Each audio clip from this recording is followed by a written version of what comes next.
is that they can repay the dollars in money that's accepted by the government because the Federal Reserve will give the banks enough money to pay the government and remain solvent. So it's as if the whole economy today is being run to keep the banks solvent, not to produce more goods and services, not to raise living standards, but all for the aim of increasing bank profits. Exactly. Now, the Fed is not really the government. Isn't it private bankers? No. Officially, the Fed stock is owned by private bankers, but private bankers need the government in order to provide official public credit. For instance, when the Fed did $2 trillion of cash for trash swaps last year, it let the banks give them junk mortgages that had nothing in back of them, and it asked the Treasury to print $2 trillion worth of Treasury bonds to give these banks as real security so the banks wouldn't be in negative equity and be bankrupt. The Fed needs the government in order to give it official money. Well, now, who prints the money, the Fed or the government? The government. But the government will turn it over to the Fed, and so the Treasury and the Federal Reserve work together. Basically, there's no need for an independent Federal Reserve at all. It basically could be part of the Treasury, and even Milton Friedman on the right wing of the political spectrum recommended that the Federal Reserve simply be a desk inside of the Treasury, as basically it was before 1914. Well, exactly. That's what I thought. The government technically will issue bonds that pay interest, but it doesn't. Essentially, the government lends the banks the money to relend it. So the government lends banks money at 0.25%, and the banks can turn around and buy government bonds, which now are only yielding about 1%, so that doesn't pay very much, but they can lend this money to other countries that pay much higher rates of interest. So that's basically what's happening now. But usually it's always been the government that lends banks the money to lend it at a markup, and the markup is how banks make their money. I see. So say the government lends money at 0.25% interest to the Fed or to the banks? No, it gives money freely to the Fed, and the Fed gives it to the banks at 0.25%. I see, and then the banks raise the interest rate when they make loans to others. Right. I see. Ben Bernanke has been reappointed as chairman of the Federal Reserve. He is touted as the best choice to head the Fed because he's an expert on the causes of the Great Depression.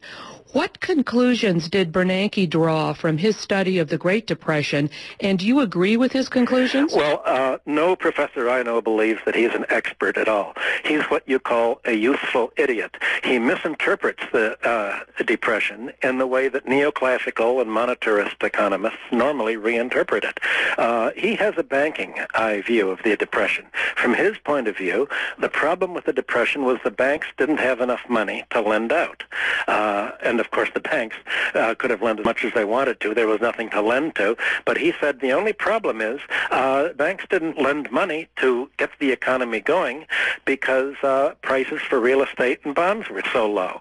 And he said if only prices for real estate would have been higher, if only all these people out of work would have had to pay 5 times as much for their housing as they did, if only wages would have been much lower than they actually were, and if only, a few million people would have just died quicker, and if people would have been paid cheaper, we would have got out of the Depression quicker. Now, that's garbage. That's crazy. And every professor I know thinks he is a disaster for the Fed, and that is what has led the labor unions and most Democrats to have utter contempt for President Obama. No Republican could have got by with appointing such a right-wing extremist as Mr. Bernanke to the Fed. It takes someone with a friendly face and a Democrat to pursue a right-wing policy that the Republicans could not have gotten away with. And that essentially is what Obama and Bernanke is doing. The Obama plan is to lower wages in the United States by years and to put the class war back in business. That's the people he is putting in office are to do that. And that is Bernanke's idea, that the way to solve the problem today, as in the 30s, is not to reduce the debts, not to roll the debts down to the ability to pay, but to inflate prices for real estate, to inflate stock and bond prices, to create a boom so that it'll be even harder for Americans to buy houses, even harder for them to buy a retirement income, because if you put your savings in a mutual fund these days or a pension fund, you're only getting about 1% on government debt, and that's pretty much the risk-free rate. And the result is that the pension savings and the retirement savings of Americans and also Europeans are basically going to be wiped out. The Obama plan is to get rid of Social Security, get rid of medical care, or downsize them so much that people are not going to be able to get the money that they'd expected to get in retirement. And this is to use the savings to pay the banks and essentially the wealthiest 10% of the population at the expense of the lower 95%.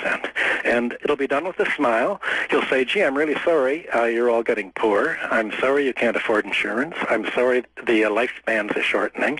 But he's really not sorry at all. I'm speaking with financial economist and historian Dr. Michael Hudson. Today's show, The New Junk Economics, From Democracy to Neoliberal Oligarchy. I'm Bonnie Faulkner. This is Guns and Butter. You have written that for Mr. Bernanke, more debt is not the problem, it is the solution. This is what makes his reappointment so dangerous. That's correct. The idea is essentially to help the banks. That's what Mr. Bernanke thinks the aim of the Federal Reserve is. He's going directly against the Federal Reserve Charter, whose first line says it's supposed to support employment and living standards. Mr. Bernanke says we need to lower employment. We have to lower living standards. So he's going exactly the opposite of what the Fed's supposed to do. He said we have to help the banks get out of the fact that they've made all these bad loans by inflating the economy again so that the assets they have, all this real estate they have on their balance sheet, will get above water. He's actually trying to convince Americans in negative equity, where the mortgage is higher than the housing price, to pay their mortgages instead of walking away from the bad debts. I think that the solution should be that Americans should simply stop paying the mortgages in these houses, walk away, let the banks foreclose, and buy back the house or a similar house at half the price, and leave the banks with the bad loans on their balance sheet, just like a commercial operator would do. But Bernanke is trying to just get the banks lending money again to make so much mortgage money available that somehow the prices will go up and save the banks. You talk about two economies, and that today the two economies are finance versus debtors. That's basically it. People think of the economy as being industry, production, and consumption, and that's economy number one. But that's not the economy that the Federal Reserve and the government is aiming at. They aim at the economy of assets and debts. They aim at the financial, insurance, and real estate sector, the FIRE sector. And their objective is to increase the price of wealth of assets relative to the price of labor. And the first economy, the production and the wage sector and the industrial capital sector, are being depleted in order to provide more revenue for the FIRE sector. You emphasize that it's a myth that money works, that humans work. Wealth grows in society because of the efforts of the rest of society. That's right. People say money managers will advertise by saying, let your money work for you.